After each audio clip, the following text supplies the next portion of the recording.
l'honneur, le bon sens, l'intérêt supérieur de la patrie. Thank you very much, Emmanuel.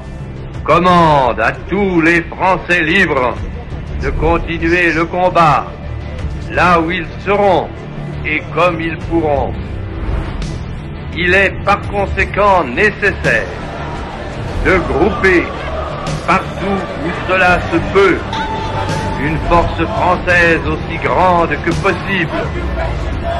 Moi, général de Gaulle, j'entreprends ici, en Angleterre, cette tâche nationale.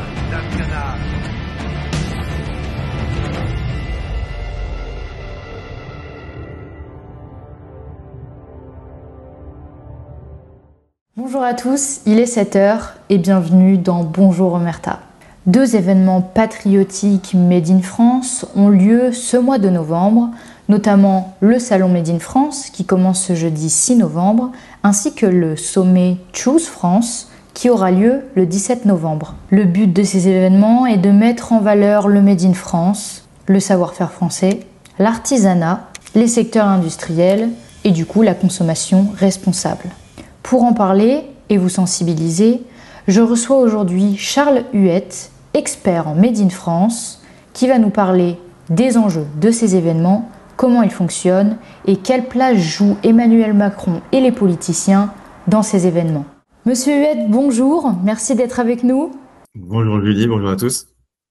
Alors pour ceux qui ne vous connaissent pas, vous êtes expert du Made in France depuis maintenant 10 ans et plus particulièrement du salon du Made in France dont on va aussi parler aujourd'hui puisque justement nous allons aborder un petit peu les enjeux de ce genre d'événements comme le Choose France également et notamment aussi du rôle d'Emmanuel Macron dans tout ça. Alors pour commencer, est-ce que vous pouvez d'abord nous faire un petit point justement sur qu'est-ce que le salon du Made in France, dont vous êtes un grand adepte, et qui commence justement cette semaine, le 6 novembre jusqu'au 9 novembre. Alors, le Salon du Made in France, c'est un salon grand public, ouvert à tous, tout à chacun. Les particuliers, pour l'essentiel, mais viennent aussi des professionnels et beaucoup de politiques et de journalistes. Depuis 2012, il a été fondé par Fabienne Delahaye et ses équipes.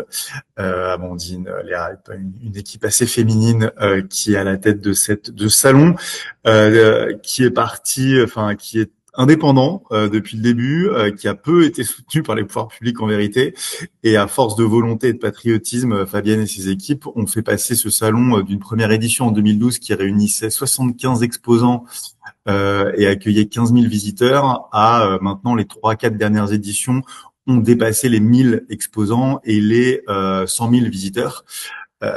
Et c'est aussi désormais un moment assez clé pour chaque année électorale, ils défilent tous les candidats, ils prennent la parole beaucoup de ministres et beaucoup d'hommes politiques. C'est aussi un moment clé par sa place dans le calendrier. On rentre des vacances de la Toussaint, s'ouvre la séquence de Noël. C'est le moment ou jamais, c'est le seul moment désormais où les Français vont vraiment chauffer leur carte bleue en vue des cadeaux de Noël. Et donc c'est une excellente occasion pour tous les patriotes, tous les franciliens, tous les consommateurs qui veulent acheter des produits de qualité qui ont un impact positif localement pour faire leurs courses de Noël. Et du coup, de fait, c'est le Choose France du particulier, en fait, MIFExpo. C'est l'occasion pour chacun d'entre nous de choisir la France de manière sonnante et trébuchante, réelle, et pas seulement en déclaration et en posture. Voilà ce que c'est MIFExpo, et donc c'est gratuit sur inscription. Ça commence, je crois, jeudi et ça se termine dimanche 9 au soir. Et pendant 4 jours, vous allez pouvoir voir les meilleurs produits savoir-faire et entrepreneurs de France dans tous les secteurs, habillement, gastronomie, de toutes les régions. Donc c'est vraiment un super moment. Et puis je rajouterai juste un dernier point de présentation enthousiaste pour ma part, c'est qu'il y a un esprit assez qui tranche avec la morosité ambiante. On a des entrepreneurs qui se serrent les coudes en ces années particulièrement difficiles depuis 2-3 ans, et des consommateurs qui sont là pour les supporter de chair et d'os et leur donner tous leurs encouragements tous les encouragements possibles. Et avec leurs achats pour commencer. Et donc c'est vraiment un moment où on fait le plein de bonnes ondes pour affronter cette période décisive de Noël. Vous parliez également un petit peu du défilé politique qui attire à chaque fois cet événement.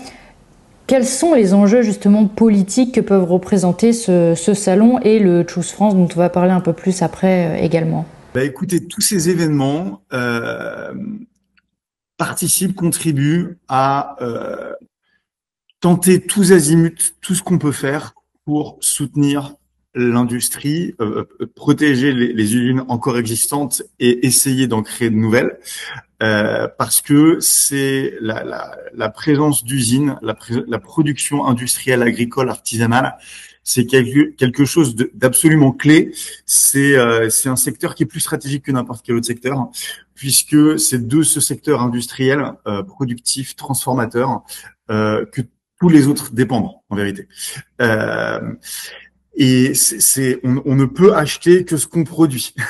On peut acheter qu'avec l'argent qu'on a gagné en produisant et en vendant soi-même. L'industrie, c'est ce chêne autour duquel le lierre des services publics et privés ne peuvent pas survivre.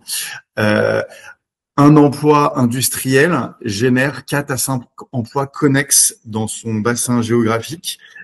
C'est pas vrai pour un emploi tertiaire. Un emploi tertiaire ne crée pas d'emploi industriel. Un emploi industriel crée des emplois tertiaires. Dans n'importe quelle ville de France, et en particulier dans la France périphérique, une usine qui s'installe ou qui ferme, eh bien, c'est des dizaines, des centaines, des milliers d'emplois connexes de restauration, de ménage, de conseil, de marketing, d'entreprises externalisées, de comptabilité, de communication qui tombent avec cette usine. Donc c'est pour ça que tout doit être fait pour réindustrialiser ce pays. Donc parce que ça, pour la faire très simple, un emploi made in France génère 10 fois plus d'emplois qu'un produit importé. Voilà, c'est très simple. Ça génère 3 à 5 emplois, enfin plus de 3 emplois supplémentaires directs, et chacun de ces emplois directs génère, comme je vous l'indiquais, 3 à 5 emplois connexes. Donc voilà, chaque produit Made in France, ça va générer 10 fois plus d'emplois en France. Donc 10 fois plus de fiches de paie, donc 10 fois plus de lignes de cotisation pour financer nos soignants, nos hôpitaux, nos services publics, nos assurances collectives, nos retraites. Donc assurance chômage, assurance retraite, assurance maladie, tout ça n'est financé que par des fiches de paie. Le Made in France génère 10 fois plus de fiches de paie. Par ailleurs, l'industrie distribue des emplois mieux payés que le tertiaire, en dépit des clichés. C'est pas un OS versus un consultant. En général, le tertiaire, c'est plutôt des femmes de ménage et des livreurs, et l'industrie, c'est des ingénieurs et des agents de maîtrise qui sont plutôt mieux payés que la moyenne. Donc de l'emploi disséminé dans le moindre canton du pays. Donc c'est de la cohésion territoriale aussi. C'est l'occasion unique, et c'est le sens de MIFEXPO et de Choose France d'ailleurs, pour un bourgeois, un bobo un urbain, de faire ruisseler son argent vers ses territoires, vers ses cantons, vers son arrière-pays, vers ses départements, vers le Morbihan, la Meurthe-et-Moselle, les Landes, dans ces endroits où se situent les usines, parce que par principe les usines ne sont pas ni à Paris, ni à Lyon, ni à Lille, mais à Saint-Lô, à Saint-Dizier et à Montluçon. Et puis enfin, pour ceux qui s'intéressent et que c'est pas un sujet tout à fait mineur, c'est aussi soutenir une production qui est faite avec les meilleurs impacts sociaux. Ici, il y a un code du travail, il n'y a pas de travail des enfants, il y a des conditions de travail, sans produits chimiques cancérigènes, et on a l'industrie et l'agriculture la moins émettrice de carbone et de polluants au monde. Donc, il n'y a rien de plus vert que le bleu, blanc, rouge. Donc, pour toutes ces raisons, en gros, le Made in France et l'industrie, c'est la seule manière pour chacun d'agir avec un truc concret, sa carte bleue, quand on choisit le fruit du travail d'un industriel français. On agit avec la carte bleue sur tous les enjeux politiques, socio-économiques. Donc voilà. Donc voilà pourquoi c'est important. Et le salon du Made in France, chacun va pouvoir acheter et apporter sa pierre à l'édifice, faire sa part. Tous France, eh bien, on va pouvoir faire la danse du ventre pour attirer des capitaux étrangers. Qu'est-ce qu'il va y avoir encore? Alors pour le coup, Macron a aussi monté son salon du Made in France à lui, à l'Élysée, pour là encore mettre un bel écrin autour des produits fabriqués en France. Et il y a 1000 choses à faire, mais tout est bon à prendre, puisque il faut y aller tous azimuts et chaque bataille se joue à coup de petits efforts supplémentaires partout là où on est en tant que consommateur, épargnant ou salarié. Vous avez beaucoup insisté d'ailleurs sur la réindustrialisation. Emmanuel Macron se positionne justement comme le chef d'orchestre de la réindustrialisation. Est-ce que selon vous, ce leadership personnel est un atout pour la visibilité de la France ou est-ce qu'il y a un risque un peu de centralisme décisionnel? Alors, globalement, ce qu'il faut arrêter... Alors, ce n'est pas l'État, mais les entrepreneurs et le marché et les consommateurs qui font la richesse. C'est eux les mieux positionnés pour savoir ce qu'ils veulent faire de leur argent et c'est eux qui décident de la manière la plus spontanément pertinente de la meilleure allocation des ressources. Donc d'abord, première chose, ça signifie pour moi cette omniprésence de Macron plutôt une tendance très française, malheureusement, à une manière générale, un interventionnisme, un colbertisme, un jacobinisme, un étatisme. Qui est très visible, alors qu'il est très coupable. C'est comme dirait Frédéric Bastiat, ce qu'on voit et ce qu'on ne voit pas. Ce qu'on voit, c'est Macron et les politiciens de manière générale, mais pas moins lui, en dépit de son image prétendument libérale, ce qui n'est pas du tout le cas. Pas moins lui que les autres. Il se met en avant. C'est beaucoup de communication politique personnelle.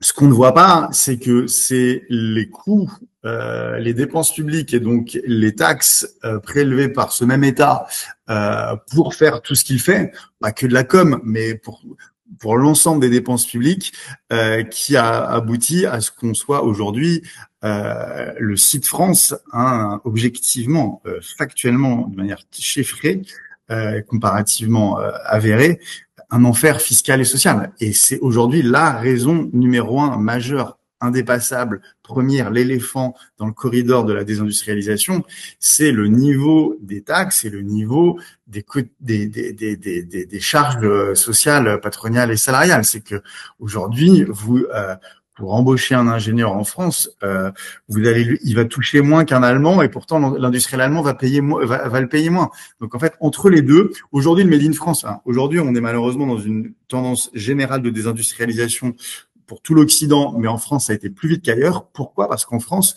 la tumeur étatique grossit plus vite que ailleurs et c'est elle qui fait précisément diverger le pouvoir d'achat du consommateur qui baisse d'année en année, qui s'appauvrit en France et qui du coup le pousse à aller chercher de la fast fashion et de l'ultra fast fashion et de la seconde main et à se serrer la ceinture parce qu'il est matin, midi et soir saigné de près de 70%, 60% de taux de prélèvement obligatoire quand on accumule tout, du salaire à la TVA.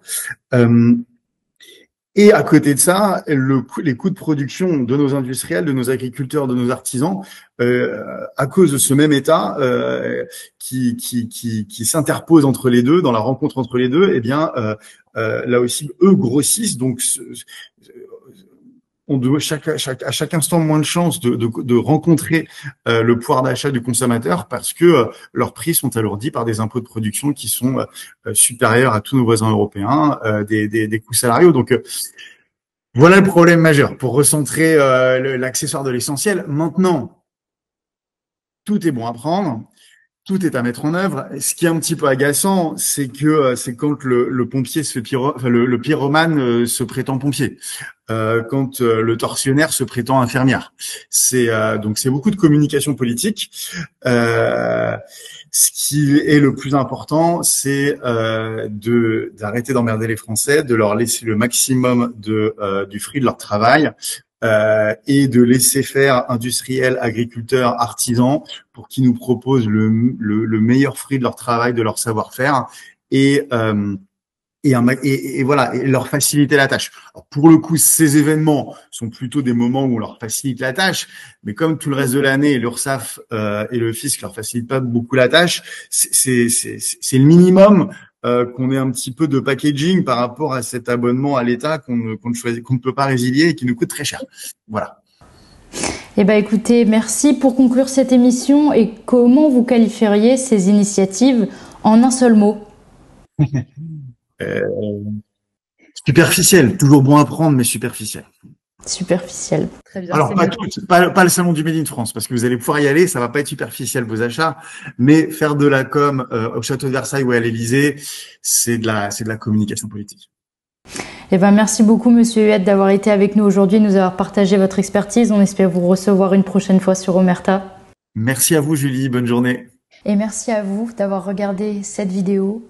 Je vous dis à demain, 7 h, pour une nouvelle thématique. En attendant, je vous souhaite une très bonne journée. À demain.